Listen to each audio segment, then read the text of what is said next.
Bapak, Ibu, dan saudara-saudari terkasih, kita telah melalui masa raya Paskah dan telah merayakan Hari Pentakosta. Hari ini kita telah tiba di minggu biasa kedua dan penyertaan Allah dalam hidup kita masih kita rasakan sampai hari ini. Meski di tengah pandemi, kasih setia dan pemeliharaannya begitu nyata. Mari kita memulai ibadah ini dengan bersyukur atas kasih setia Tuhan yang dinyatakan dalam hidup kita. Mari kita nyanyikan, "Setiamu Tuhanku tiada bertara."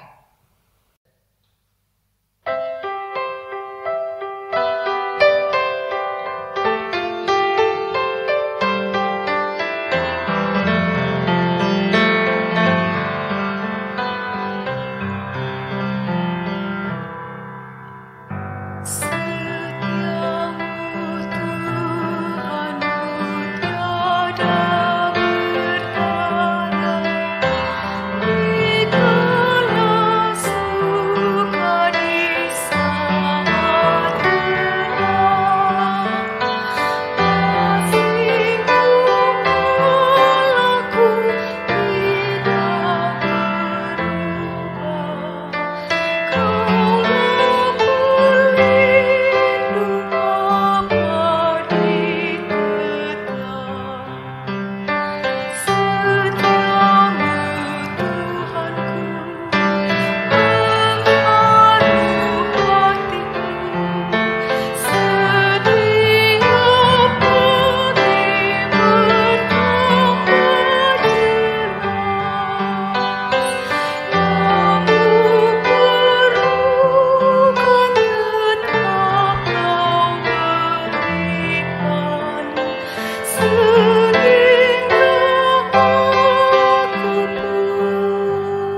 Ibadah ini berlangsung dengan pengakuan bahwa pertolongan kita adalah di dalam nama Tuhan yang menjadikan langit dan bumi, dan yang kasih setianya untuk selama-lamanya.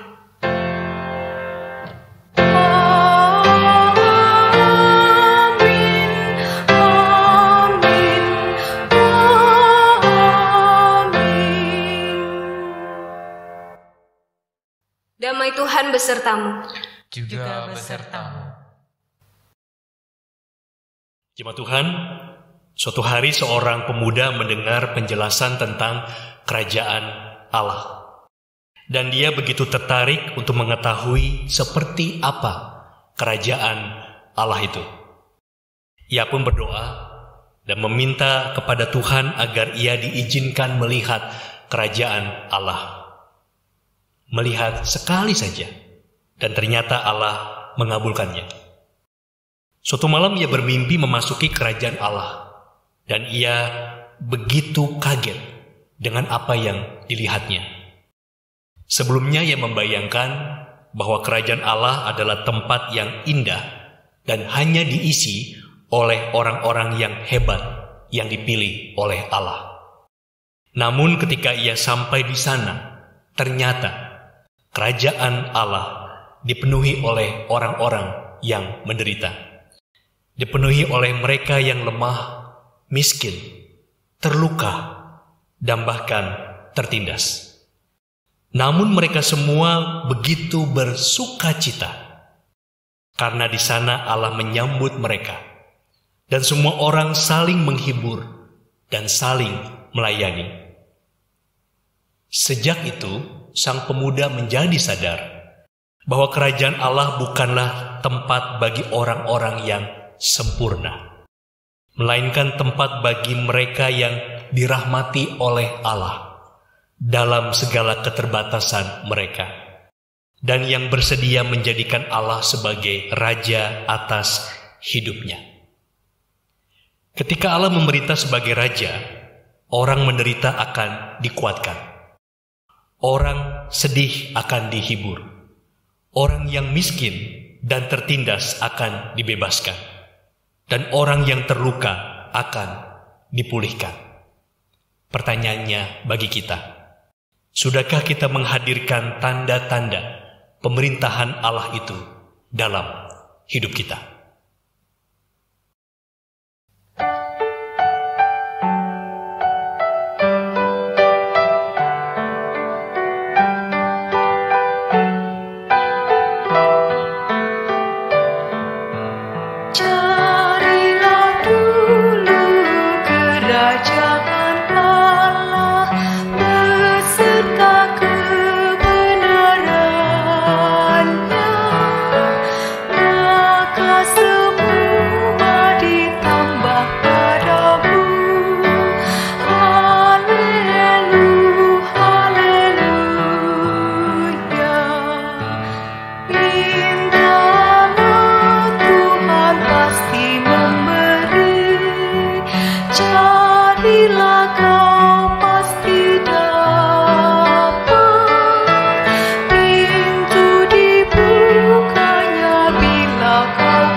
Jemaat Tuhan, kita ini adalah orang-orang yang dikasihi Allah dan diutus untuk menghadirkan tanda-tanda kerajaan Allah dalam hidup kita.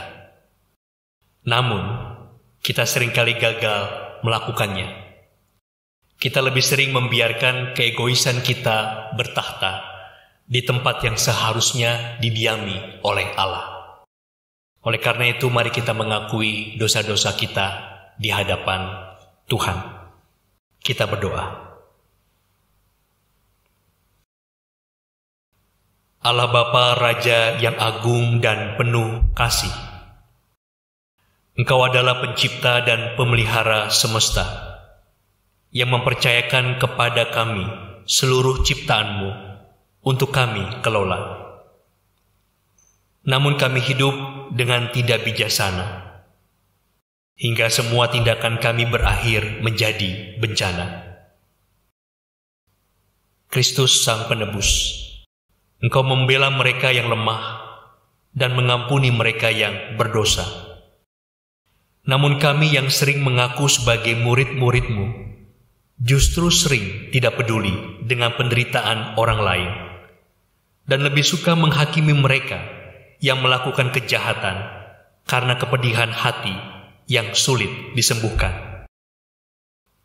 Roh Kudus yang berdiam di dalam hati kami, Engkau menjaga persekutuan kami dengan Allah dan sesama. Namun kami lebih sering acuh dan tidak menghargai ikatan persekutuan yang senantiasa menopang kami. Kami mengaku kami sering gagal menghadirkan tanda-tanda kerajaan-Mu.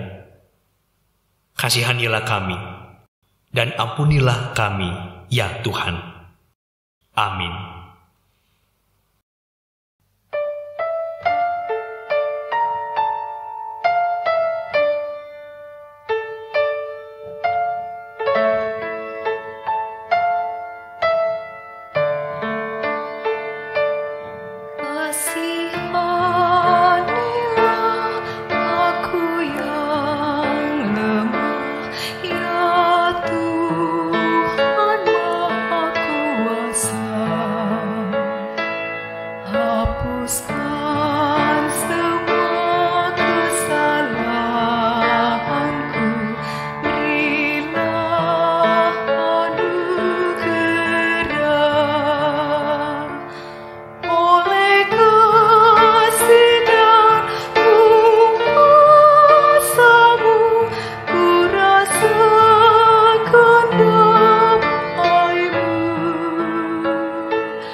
Jemaat Tuhan, mari kita bangkit berdiri. Bagi kita yang telah sungguh mengakui dosa di hadapan Tuhan dan meminta ampunan, pengampunan Allah tersedia bagi kita semua. Terimalah berita anugerah dari Tuhan yang tertulis dalam 1 Yohanes pasal 4 ayat 9 sampai 10 demikian. Dalam hal inilah kasih Allah dinyatakan di tengah-tengah kita, yaitu bahwa Allah telah mengutus anaknya yang tunggal ke dalam dunia, supaya kita hidup olehnya.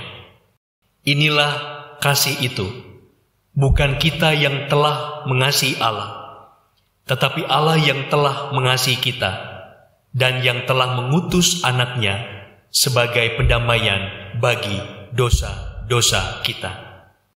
Demikianlah berita anugerah dari Tuhan. Syukur kepada Allah.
Bapak, Ibu, dan saudara-saudari yang dikasihi Tuhan, mari kita bersatu dalam doa. Tuhan Allah yang mengasihi kami bersyukur untuk setiap penyertaan Tuhan yang boleh kami rasakan sampai hari ini. Sebentar lagi kami mau merenungkan firman Tuhan, kiranya Roh Kudus terangi hati kami, sehingga kami mampu menghadirkan tanda-tanda kerajaan Allah di dalam kehidupan kami. Hanya di dalam nama Yesus Kristus kami berdoa. Amin. Jemaat Tuhan, bacaan pertama kita terambil dari kitab Keluaran, pasal 19, ayat 2 sampai 8. Setelah mereka berangkat dari Rafidim, tibalah mereka di padang gurun Sinai. Lalu mereka berkemah di padang gurun. Orang Israel berkemah di sana, di depan gunung itu. Lalu naiklah Musa menghadap Allah, dan Tuhan berseru dari gunung itu kepadanya. Beginilah kau katakan kepada keturunan Yakub, dan kau beritakan kepada orang Israel. Kamu sendiri telah melihat apa yang kulakukan kepada orang Mesir, dan bagaimana aku telah mendukung kamu di atas sayap Raja Wali, dan membawa kamu kepadaku. Jadi sekarang, jika kamu sungguh-sungguh mendengarkan firman-Ku dan berpegang pada perjanjian-Ku, maka kamu akan menjadi harta kesayangan-Ku sendiri dari antara segala bangsa. Sebab akulah yang empunya seluruh bumi. Kamu akan menjadi bagiku kerajaan imam dan bangsa yang kudus. Inilah semuanya firman yang harus kau katakan kepada orang Israel. Lalu datanglah Musa dan memanggil para tua-tua bangsa itu dan membawa ke depan mereka segala firman yang diperintahkan Tuhan kepadanya. Seluruh bangsa itu menjawab bersama-sama, segala yang difirmankan Tuhan akan kami lakukan. Lalu Musa pun menyampaikan jawab bangsa itu kepada Tuhan. Demikianlah sabda Tuhan. Syukur kepada Allah.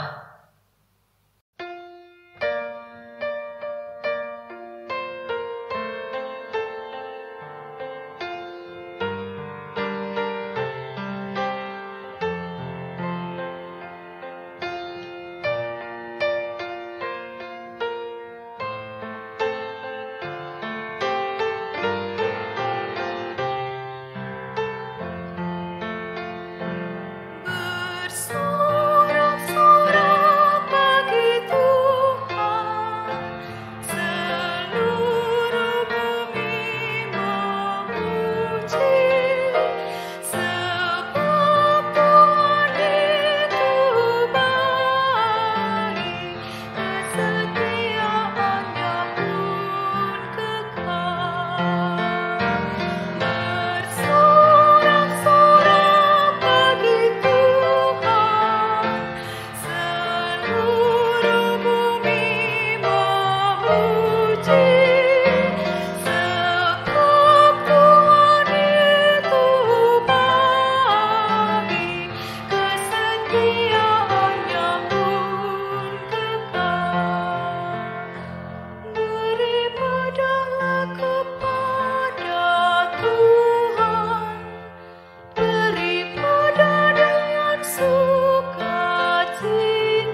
Bacaan kedua terambil dari Roma pasal 5 ayat 1-8.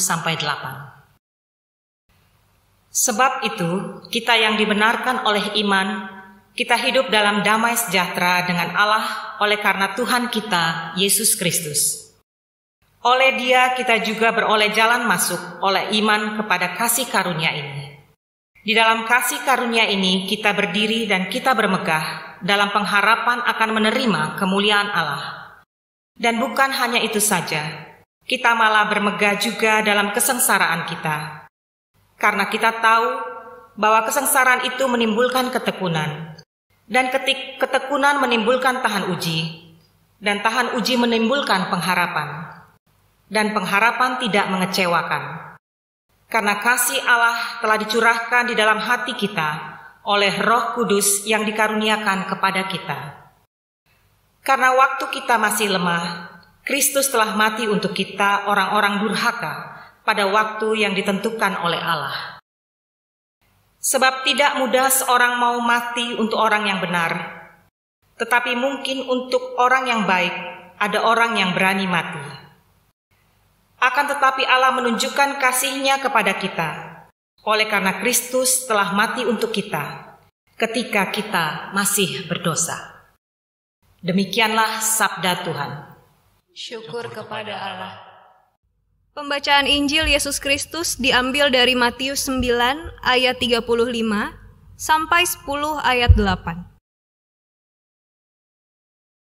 Demikianlah Yesus berkeliling ke semua kota dan desa. Ia mengajar dalam rumah-rumah ibadat dan memberitakan Injil kerajaan sorga, serta melenyapkan segala penyakit dan kelemahan. Melihat orang banyak itu, tergeraklah hati Yesus oleh belas kasihan kepada mereka, karena mereka lelah dan terlantar seperti domba yang tidak bergembala. Maka katanya kepada murid-muridnya, "Tuaian memang banyak, tetapi pekerja sedikit. Karena itu mintalah kepada Tuan yang empunya tuaian, supaya Ia mengirimkan pekerja-pekerja untuk tuaian itu." Yesus memanggil ke-12 murid-Nya dan memberi kuasa kepada mereka untuk mengusir roh-roh jahat dan untuk melenyapkan segala penyakit dan segala kelemahan. Inilah nama ke-12 rasul itu. Pertama Simon yang disebut Petrus, dan Andreas saudaranya, dan Yakobus anak Zebedeus, dan Yohanes saudaranya, Filipus dan Bartolomeus, Thomas dan Matius pemungut cukai, Yakobus anak Alfeus dan Tadeus, Simon orang Zelot dan Yudas Iskariot yang mengkhianati Dia. Ke-12 murid itu diutus oleh Yesus dan Ia berpesan kepada mereka, "Janganlah kamu menyimpang ke jalan bangsa lain atau masuk ke dalam kota orang Samaria, melainkan pergilah kepada domba-domba yang hilang dari umat Israel. Pergilah dan beritakanlah, kerajaan sorga sudah dekat. Sembuhkanlah orang sakit, bangkitkanlah orang mati, tahirkanlah orang kusta, usirlah setan-setan. Kamu telah memperolehnya dengan cuma-cuma. Karena itu, berikanlah pula dengan cuma-cuma." Demikianlah Injil Yesus Kristus, yang berbahagia ialah mereka yang mendengarkan firman Tuhan dan memeliharanya. Haleluya.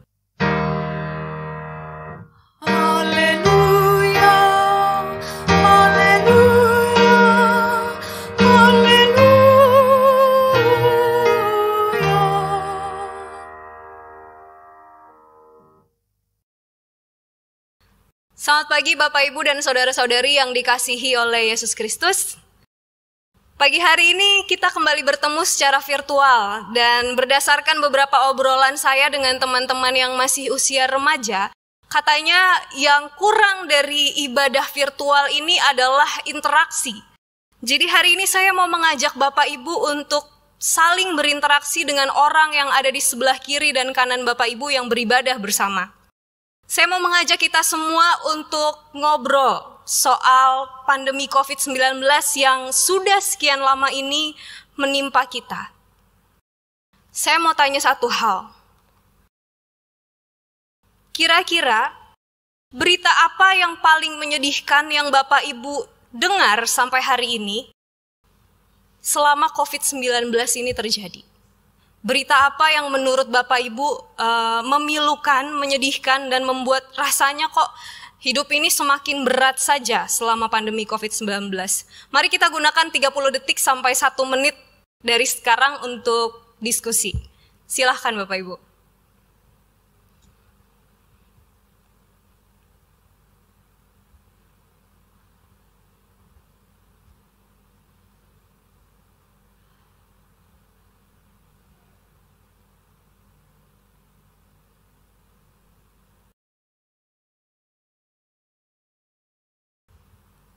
Setiap orang sudah sharing ya.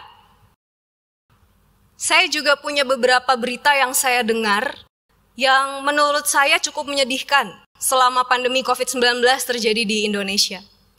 Yang pertama, saya pernah mendengar tentang 3 perawat yang diusir dari kosnya di daerah Solo. Jadi perawat ini merawat pasien COVID dan begitu yang memiliki kos itu tahu, mereka bertiga langsung diminta untuk berhenti ngekos di sana dan mencari tempat kos baru, yang juga mungkin sulit dalam situasi ini.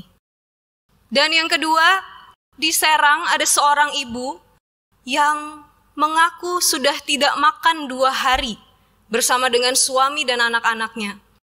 Dan ketika meminta bantuan, katanya mereka justru dipersulit. Baru beberapa hari kemudian didengar bahwa sang ibu ternyata sudah meninggal dunia, katanya karena penyakit jantung yang dideritanya. Tapi itu setelah sekian hari, ibu ini tidak makan. Dan berita yang ketiga, saya juga mendengar bahwa ada seorang ayah yang di PHK oleh tempat kerjanya. Dia bekerja di sebuah toko kelontong, kemudian di PHK oleh bosnya. Dan karena di PHK, ia jadi diusir oleh istrinya dari rumah.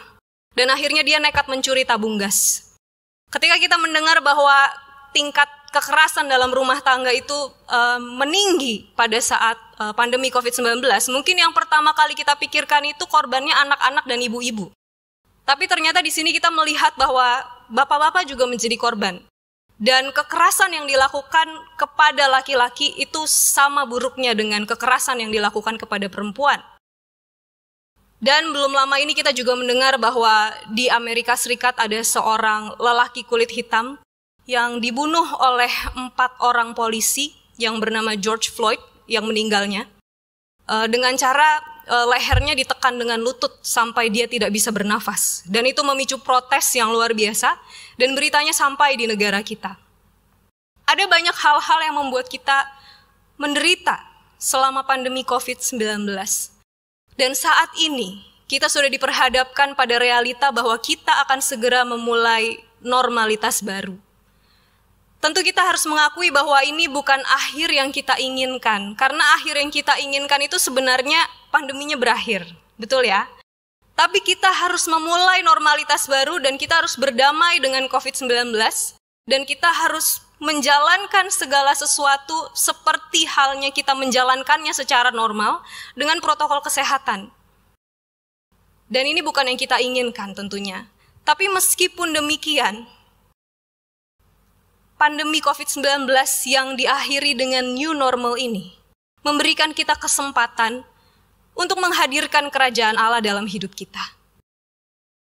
Ketika saya mempersiapkan khotbah ini, saya teringat dengan sosok Nadiem Makarim yang katanya sudah sekian lama bergelut dengan kemacetan di Jakarta dan akhirnya dia menemukan Gojek sebagai solusinya. Nadiem pernah mengatakan demikian, setiap problem itu menyediakan kesempatan atau opportunity bagi kita semua untuk menemukan solusi dan menjadikan kehidupan ini jadi lebih baik. Dan ketika saya mendengar kata-katanya ini, saya teringat juga dengan seseorang yang jauh sebelum dia sudah hidup, yaitu seorang Edward Douwes Dekker, yang dulunya pernah memperjuangkan supaya Indonesia ini, Hindia Belanda ini, menerima politik etis dari Belanda. Jadi dulu ketika dia menjabat sebagai asisten residen di Lebak, pidato pertamanya berisi demikian. Katanya, marilah kita bersuka cita bahwa daerah kita miskin sekali, karena kita dapat melakukan sesuatu yang mulia. Saya pikir kedua tokoh ini memiliki cara pikir yang kurang lebih mirip dengan Yesus ketika ia mewartakan kerajaan Allah di dunia. Tentu bukan mereka menginginkan kemiskinan itu terjadi. Tentu bukan problem itulah yang mereka harapkan. Dan Yesus pun tidak menginginkan dunia ini menjadi rusak karena dosa manusia. Tetapi ketika kenyataan itu yang diperhadapkan kepada mereka, mereka memutuskan untuk mencari solusi. Di dalam Injil kita membaca bahwa Yesus tergerak oleh belas kasihan. Dan dia memberitakan kerajaan sorga mulai dari orang-orang yang lemah, yang terlantar, yang menurutnya seperti domba yang tidak bergembala. Dan setelah itu pun dia mengutus ke-12 muridnya untuk melakukan hal yang sama. Ia memberi kuasa kepada mereka dan meminta mereka langsung pergi kepada orang-orang yang membutuhkan, orang-orang sakit, orang-orang tertindas, orang-orang lemah, orang-orang yang dirasuk roh jahat, untuk dibebaskan dari semuanya itu. Dari apa yang kita baca hari ini, kita bisa melihat bahwa kerajaan Allah yang sesungguhnya memang tidak pernah dinyatakan dalam kondisi yang baik-baik ketika itu justru terjadi di dunia. Karena Allah bertindak, itu bukan nunggu kondisi kita baik-baik dulu Bapak, Ibu, dan saudara-saudari sekalian. Tapi Allah bertindak ketika kita ada dalam kondisi yang paling lemah. Dan saat ini, kita bisa melihat bahwa new normal juga adalah kesempatan bagi kita untuk mewartakan kerajaan Allah dalam hidup kita. Dari kitab Injil kita bisa melihat bahwa kita bisa mewartakan kerajaan Allah mulai dari lingkup yang terkecil.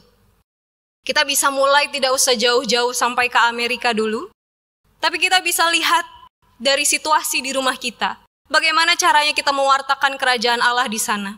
Ketika ada anggota keluarga kita yang merasa lemah dan putus asa karena terdampak pandemi COVID ini. Mungkin di pekerjaannya dia mengalami tekanan, atau ada orang-orang yang dikasihi yang meninggalkannya. Apa yang perlu kita lakukan? Kita perlu menguatkan mereka. Dan yang berikutnya, kita bisa menyesuaikan tanda kerajaan Allah itu dengan kondisi kita saat ini. Tentu apa yang kita lakukan di sini mungkin beda dengan apa yang dilakukan di tempat lain. Tetapi ketika kita melakukan pewartaan kerajaan Allah itu sesuai dengan konteks kita masing-masing, tentu kita akan melihat banyaknya perubahan ke arah yang lebih baik. Dulu ketika Kamis Putih, kita biasa melaksanakan pembasuhan kaki. Tetapi pada Kamis Putih tahun ini, STT Jakarta misalnya mengadakan ibadah tidak lagi dengan ritus pembasuhan kaki, tetapi dengan mencuci tangan. Mengapa? Karena pada saat ini, cara kita mengasihi orang lain, cara kita melayani orang lain, disimbolkan dengan kesediaan kita untuk mencuci tangan, memakai masker, dan menjaga kebersihan dan kesehatan kita. Dan kemudian yang terakhir, apa yang kita terima dengan cuma-cuma, perlu kita berikan juga dengan cuma-cuma. Para murid saat itu menerima kuasa. Dan kuasa itu mereka berikan kepada orang-orang, mereka gunakan untuk menyembuhkan yang sakit, untuk menolong yang terluka, karena mereka menerimanya dengan cuma-cuma. Mereka tidak memungut bayaran untuk itu. Dan sekarang apa yang ada pada kita? Apakah itu sukacita? Apakah itu perhatian? Apakah itu kemampuan bertahan di saat sulit? Ketika kita menerima karakter itu, talenta itu, dengan cuma-cuma, mari kita juga menggunakannya untuk memberkati orang secara cuma-cuma. Kiranya kita terus dikuatkan untuk menghadirkan tanda-tanda kerajaan Allah dalam hidup kita. Amin.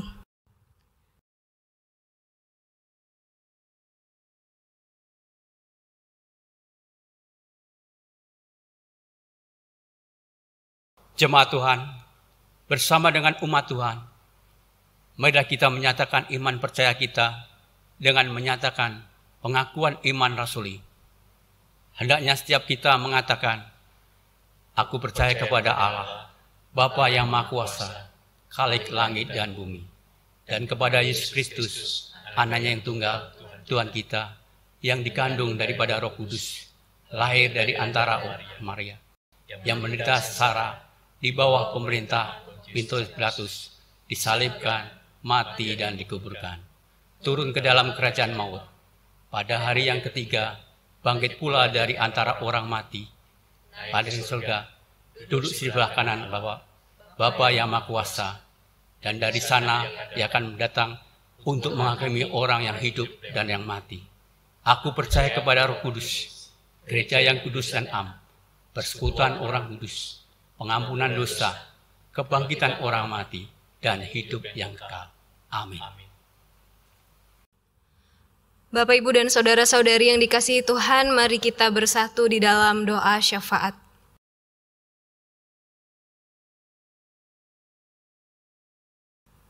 Di saat-saat menuju normalitas baru ini Tuhan, kami datang kepadamu memohon kekuatan dan pertolongan dari-Mu.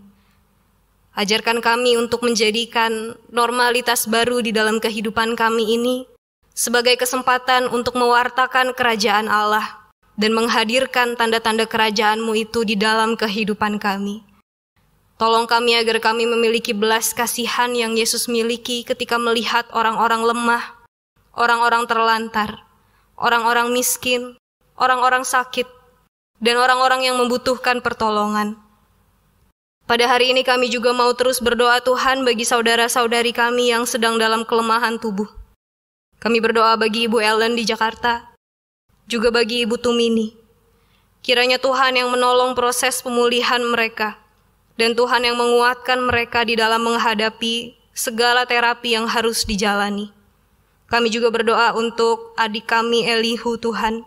Biarlah di dalam pemulihan kakinya ini Roh Kudus berkarya, sehingga Elihu bisa kembali pulih seperti sedia kala. Kami juga mau berdoa terus Tuhan bagi penyebaran pandemi COVID-19 di Jakarta dan di sekitarnya, juga di seluruh Indonesia dan dunia. Kiranya Tuhan yang menolong supaya penyebaran ini segera berhenti. Dan Tuhan juga yang menolong para korban, para pasien, juga para perawat yang menolong mereka untuk pulih.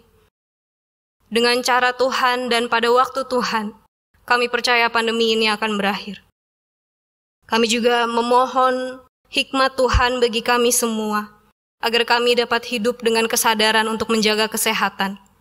Dan biarlah melalui keseharian kami juga dapat menghentikan penyebaran virus COVID-19, sehingga kami bisa memiliki kehidupan yang lebih baik, lebih sehat, dan kembali pulih seperti sedia kala.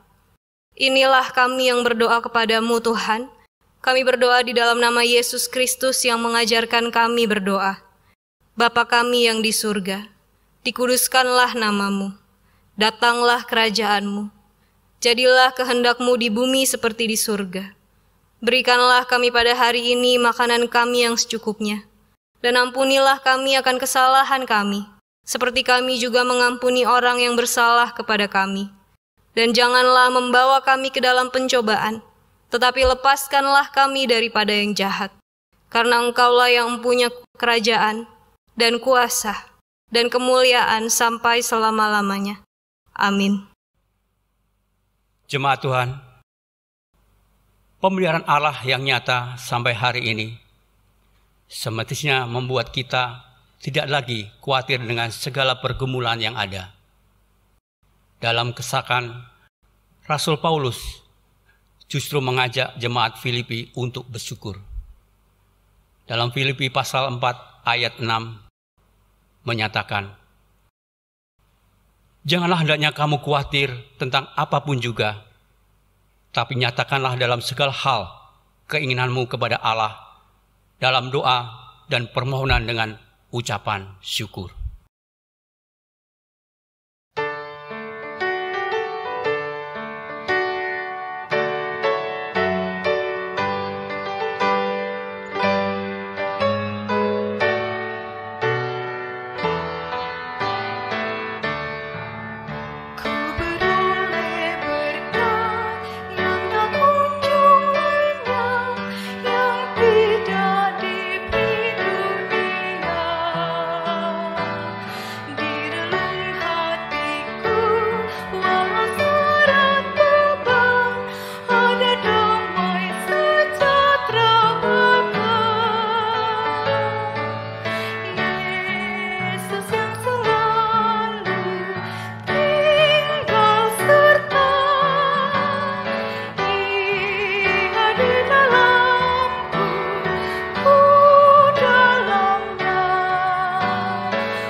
Mari kita berdoa.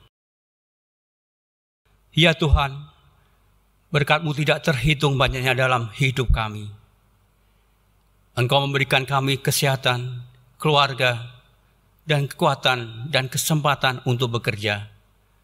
Bahkan perlindungan ketika kami beristirahat. Karena itu, kami membawa ungkapan syukur kami kepadamu, seraya mengingat kasih setia-Mu yang tidak pernah meninggalkan kami di saat-saat sulit.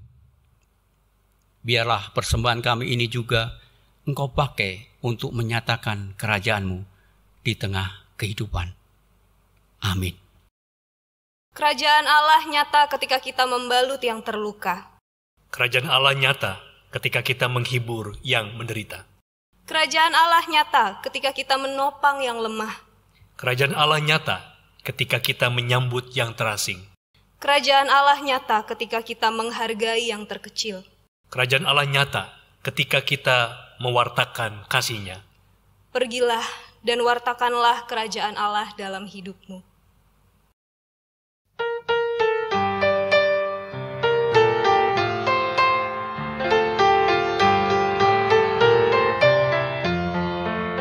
Jika padaku ditanyakan apa akan ku beritakan pada dunia yang penuh penderitaan, kan ku sampaikan kabar baik pada orang-orang miskin, pembebasan bagi orang yang ditawan, yang buta dapat penglihatan, yang tertindas dibebaskan. Sungguh tahun rahmat Tuhan sudah tiba. Kerajaan Allah penuh kurnia, itu berita bagi isi dunia. Jika padaku ditanyakan apa akan ku sampaikan pada dunia yang penuh dengan cobaan, aku bersaksi dengan kata tapi juga dengan karya, menyampaikan kasih Allah yang sejati. Telah tersedia bagi kita pengampunan dan anugerah keselamatan dalam Kristus puteranya. Kerajaan Allah penuh kurnia, itu berita bagi isi dunia. Kini terimalah berkat dari Tuhan. Tuhan memberkati kita dan melindungi kita. Tuhan menyinari kita dengan wajah-Nya dan memberi kita kasih karunia. Tuhan menghadapkan wajah-Nya kepada kita dan memberi kita damai sejahtera. Amin.